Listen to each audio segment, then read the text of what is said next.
25 वर्ष दीर्घ 25 वर्ष बेले जिते भगवान को मुझे पाइली जे परिवेश होची गच्छ होची भगवान गच्छ होची भगवान गच्छ मनीष को जन्म ठार मृत्यु पर्यंत कौन जे सेवा न करुची से कथा तो अतुलनीय कथा कहीहेबनी। तेणु आमे जदि वृक्ष को न रखिबा ताले पृथ्वी ध्वंस हो बोलिकी मु भाविली।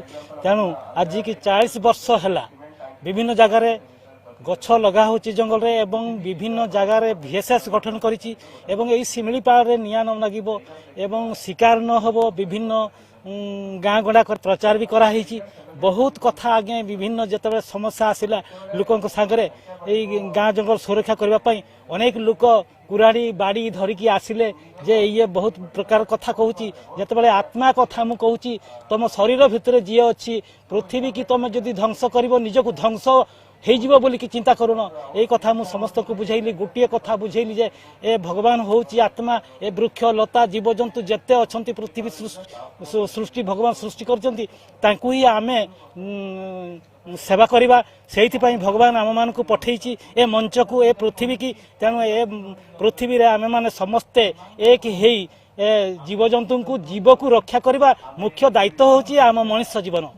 जदि आमे जीवजंतु को लूप करुचे आज्ञा आमे चिंता करबा दरकार जे जीवन होचे एक द्वितीय नास्ति।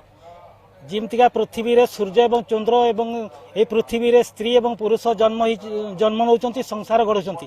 तेणु आमे माने बहुत पूर्वरु आमे माने आसीचे एवं थिले भी मध्य। तेणु आमे माने केतेबेले किए के रूप नौची भगवान को जणा। तेणु से जीवन को आमे काहेकि मारिबा। जदि जीव को आमे नष्ट करूचे ताहले निज जीवन परिपक्षरे जे कौन जन्म नेबा से कथा मनीष चिंता करि पारु नाही।